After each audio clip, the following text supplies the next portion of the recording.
안녕하십니까. 4월 9일 오후 김경국TV 시작하겠습니다.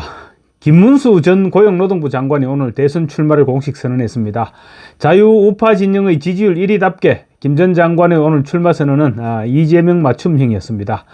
김 전 장관은 이재명과는 극명하게 대조되는 인생을 살아왔습니다. 그래서 이런 내용들은 출마 선언과 일문일답에 자연스럽게 반영되면서 그야말로 이재명의 뼈를 때렸습니다. 무기력한 국민의힘을 지적하면서 전통적인 보수 지지층을 파고들었고 내부 경쟁자들에 대해서는 발언을 자제함으로써 보수의 품격을 보여줬습니다. 김 전 장관은 우선 새롭게 앞으로 나아가면서 대한민국을 다시 위대하게 만들어갈 각오로 21대 대통령 선거에 출마하겠다. 이제 제가 나서서 새로운 전진을 시작하겠다고 출마를 선언했습니다. 김 전 장관은 노동운동을 하면서 수차례 감옥을 들락날락 했을 정도로 골수 좌파에 속해 있다가 공산주의가 붕괴하는 것을 보고 우파로 방향을 돌린 인물입니다. 그래서 극좌에서 중도를 거쳐서 우파까지 다양한 스펙트럼을 거쳐온 사람입니다. 김 전 장관은 저 김문수는 한때 혁명을 통해 노동자와 빈민들이 잘 사는 세상을 만들겠다는 꿈을 꾸었다. 감옥 안에서도 자본주의는 실패할 것이라 믿었지만 시장경제는 역동적으로 발전했고 한국은 산업화와 민주화를 동시에 달성했다고 했습니다. 그러면서 제 나이 40살이 됐어야 공산국가들이 붕괴되는 것을 보고 혁명가의 길을 포기했다. 현실 정치를 통해 국민 모두가 행복한 나라를 만들어 보겠다는 새로운 꿈을 키웠다고 강조했습니다. 김 전 장관이 출마 선언 곳곳에서 이재명과의 차별화가 드러났습니다. 이재명은 사실 학생운동을 했던 것도 아니고 또 본인은 인권 변호사라고 했지만 온갖 흉악 범죄 그리고 지저분한 범죄자들을 변호했던 이력을 볼 때 사회운동도 제대로 했다고 볼 수가 없을 것입니다. 김 전 지사와는 아예 비교 자체가 불가능한 그런 삶을 살아왔던 것입니다. 김 전 장관은 이 땅의 좌파들이 반미를 민족주의로 포장하고 사회주의를 보편적 복지로 현금 살포 포퓰리즘을 경제 살리기로 둔갑시킬 때 저 김문수는 늘 앞장서서 싸웠다. 그것이 나라를 구하는 길이었기 때문이었다라고 역설했습니다. 그는 특히 북한의 핵 위협에 대처해서 핵연료 재처리 능력을 갖추고 핵 추진 잠수함을 개발해서 자유와 인권을 수호하는 글로벌 리더가 되겠다고 덧붙였습니다. 김문수답게 핵 문제에 대해서도 정면으로 마주친 것입니다. 보수 우파로서의 확실한 정체성을 드러내면서 민주당과 이재명을 직격하기도 했습니다. 그는 대한민국 헌법 제1조는 대한민국은 민주공화국이라고 규정하고 있다. 그럼에도 민중민주주의 깃발 아래 친북, 반미, 친중, 반기업 정책만을 고집하며 자유민주주의를 부정하고 나라의 근간을 뒤흔드는 세력이 우리 사회에 잔존하고 있다고 지적을 했습니다. 또 중국의 안보, 경제적 위협도 현실화하고 있다. 대한민국의 위대한 성취를 부정하는 세력들과는 맞서 싸워야 하고 이겨내야 한다. 체제전쟁을 벌이며 국가 정체성을 무너뜨리려는 세력에는 물러서지 않겠다고 목소리를 높였습니다. 전통적인 보수 지지층에 확실하게 어필할 수 있는 그런 부분입니다. 이재명을 직접 거론하면서 차별화를 통해 도덕적 우위를 강조하기도 했습니다. 굶어 죽더라도 남의 돈을 나는 탐내 본 적이 없다. 좋은 지도자가 좋은 정책을 만든다. 부패한 지도자는 나쁜 정책을 만들어 나라를 망치고 만다라고 꼬집은 것입니다. 그리고 또 김문수가 이재명을 이긴다. 세월이 바뀌었는지 요즘은 부패한 정치인이 오히려 큰소리치는 시대가 되고 말았다. 12가지 죄목으로 재판받는 피고인 이재명을 상대하기에는 가진 것 없는 깨끗한 손 김문수가 제격이 아니겠느냐라고 언급하기도 했습니다. 그러면서 거짓과 가문 이설로 대한민국을 혼란과 파멸로 몰고 갈 이재명의 민주당은 저 김문수가 확실히 바로잡겠다. 돈 문제로 검찰에 불려갈 일 없고 거짓말하지 않는 저 김문수만이 할 수 있다. 거짓과 가문 이설로 대한민국을 혼란과 파멸로 몰고 갈 이재명의 민주당은 저 김문수가 확실히 바로잡겠다라고 덧붙이기도 했습니다. 이재명의 반미 친중 친북 성향, 현금 포퓰리즘, 반기업 정책, 부정부패, 재판 중인 범죄 피고인, 거짓말쟁이, 검찰 조사 이런 이재명의 약점들을 모조리 부각시킨 그런 출마 선언이었습니다. 홍준표 대구시장이 김 전 장관을 향해서 탈레반이다 이렇게 칭한 데 대해서는 홍 시장이 민망할 정도로 점잖게 대꾸했습니다. 홍준표 입장에서는 김 전 장관이 좀 더 거칠게 나와주면 홍 시장이 좋아하는 개싸움도 하면서 자연스럽게 1등 주자인 김문수와 티격태격하는 모습을 보여줄 수 있는 그런 기회를 노렸을지 모르겠는데 김 전 장관이 아예 무시하다시피 해버린 것입니다.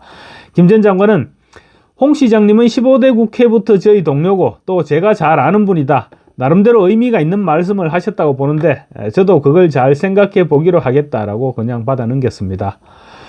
중도 확장성이 약하니 어떠니 하는 부분에 대해서는 이런 말을 했는데 굉장히 가슴에 와닿았습니다. 제가 살아온 길을 보시면 저보다도 더 좌와 우와 중도와 이 모든 것을 삶 속에서 치열하게 살아왔고 또 같이 안아왔고 같이 통합해 본 사람이 있느냐, 지금 현존하는 정치인 중에 그런 사람이 있느냐라고 되물었습니다. 특히 이재명의 전 국민 25만원 지급에 대해서는 경제사회노동위원회 위원장과 고용노동부 장관 경험을 바탕으로 현실적인 관점에서 그야말로 박살을 내버렸습니다. 진짜 약자를 생각하는 사람은 이렇게 생각하는 것이다. 그런 모범 답안을 내놓았습니다. 김 전 장관은 전 국민에게 25만 원을 줄 돈이 있으면 일하고도 월급을 받지 못하는 체불임금부터 청산해야 된다. 집에 가만히 있는 사람에게 25만 원을 줄 돈이 국가에 있다면 자기가 땀 흘려서 일하고도 아직 임금을 받지 못하고 있는 이 체불임금부터 청산해 주자고 왜 국회의원들이 말하지 않느냐라고 지적하기도 했습니다. 국가가 먼저 체불임금을 청산해주고 체불업자들에게 구상권을 행사하면 된다는 그런 방안을 설명한 것입니다. 김 전 장관은 정치권에서 그렇게 하지 않는 이유에 대해서 결국은 표가 적기 때문에 그러는 것이 아니냐라고 지적을 했습니다. 그러면서 내가 하루에 8시간, 10시간 일해서 일한 돈을 계약을 해서 돈을 다 받기로 하고 일을 했는데 그 돈을 안 주는 것, 이런 부분들이 왜 국회의원들이 말은 안 하고 이런 부분들은 방치하면서 왜 집에 가만히 있는 사람한테 25만 원을 줘야 되느냐, 무엇이 중도입니까? 이렇게 묻기도 했습니다. 김 전 장관은 장관 취임 일성도 체불임금 청산이었습니다. 김 전 장관은 이어서 오토바이 배달원들에 대해서도 언급했습니다. 사회 구석구석에 있는 약자들의 어려움을 누구보다 잘 파악하고 있었습니다. 라이더들이 사실 사고가 많이 생기죠. 그래서 그런 부분들을 개선하기 위해서 교통신호를 개선하든지 도로를 개량하든지 또 사고가 났을 때 산재보험의 혜택을 줄 방안을 연구한다든지 이런 약자들을 돌보는 일은 할 생각하지 않고 손쉬운 돈 뿌리기만 연구한다, 이런 지적도 했습니다. 사회 구석구석에 약자들의 삶을 나만큼 아는 사람이 있으면 나와보라고도 했습니다. 이재명과는 너무나도 선명하게 대립되는 부분입니다. 누가 진짜 국민을 위하는 사람일까요? 중도 확장력이 없다는 지적에 대해서 중도가 무엇이냐? 중도라는 것은 바로 이 약자를 보살피고 약자를 위해서 일하는 그것이 바로 중도가 아니냐. 그래서 저는 이 약자들을 위해서 과거에는 혁명을 꿈꿨던 사람이다. 그러나 그것은 또 다른 더 큰 문제를 발생한다고 생각해서 30년 전에 보수정당에 입당했다. 지금 대한민국이 이 정도 왔으면 좀 객관적으로 우리의 역사도 좀 볼 줄 알고 우리의 미래도 객관적으로 설계를 해야지, 그냥 말로만 과격한 주장을 하고 집에 있는 사람 무조건 25만 원 주자 그러면, 또 어떤 당에서는 그러면 30만 원 주자 그러는데 이것은 아니지 않느냐. 자기가 일을 다 하고도 자기 일을 한 만큼의 월급을 못 받는 사람부터 먼저 해결해주고 그 다음에 돈이 남으면 집에 있는 사람을 줄 수도 있는 것이 아니냐라고 말했습니다. 정년 연장과 관련해서도 표를 의식하지 않고 확실하게 소신을 밝혔습니다. 김 전 장관은 우리같이 나이 든 사람이 정년 연장해버리면 청년층은 좋아하는 공무원이나 공기업, 대기업 들어갈 자리가 나오지 않는다. 이거 생각해 보면서 주장하는 것이냐라고 꼬집었습니다. 경제가 성장기에 있을 때는 예를 들면 2012년에 정년을 58세에서 60세로 올렸는데 경제 성장기에는 정년을 연장시켜도 청년들이 들어갈 자리가 나온다. 그런데 지금처럼 일자리가 늘어나지 않는데 청년이 원하는 일자리는 자꾸 줄어들고 있는데 정년을 연장해버리면 청년들은 어떻게 될 것인지 생각해 보았느냐라는 것입니다.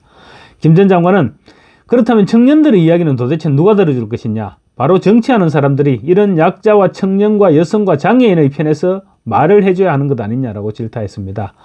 그러면서 정말로 절망하는, 그냥 쉬었다고 하는 청년이 54만 명이나 되는데 지금 이들이 왜 쉬고 있는지, 누가 돌보는지 이런 부분을 고민하고 또 무엇이 중도이고 무엇이 복지인지 무엇이 대한민국의 미래인지 다 같이 토론하는 대토론과 대화합의 장이 바로 대통령 선거라고 생각한다고 그렇게 얘기를 했습니다.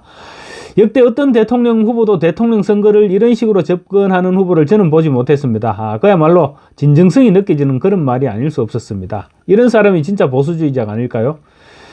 그래서 김 전 장관이 아무런 욕심이 없다. 다만 대한민국을 다시 위대하고 약자들이 희망을 가질 수 있는 대한민국, 정의가 똑바로 서고 부패한 자는 감옥으로 가고 깨끗한 사람이 정치를 하는 이런 세상을 만들기 위해서 나왔다고 하는 말에 진정성이 느껴지는 것입니다.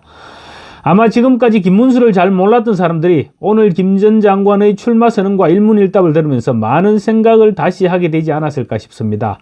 김 전 장관은 이재명과는 그야말로 정반대편에 서 있는 사람이라고 할 수 있습니다.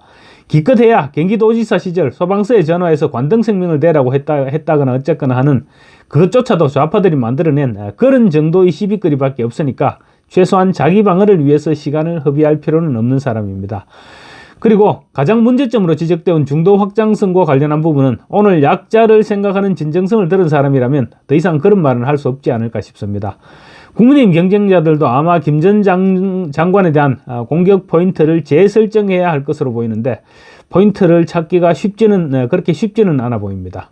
감사합니다.